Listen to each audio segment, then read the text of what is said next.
వందలేళ్ల క్రితం ఆ కొండ అవతల ఒక రాజ్యం ఉండేది.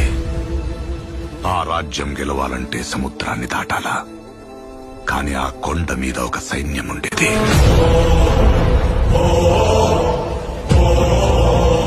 దేశం జల్లెడపట్టి రాజు తెచ్చుకున్న సైన్యం. కులం లేదు, మతం లేదు, భయం అసలే లేదు. వాళ్ళ దైవం ఆయుధం, వాళ్ళ ఆయుధం ధైర్యం.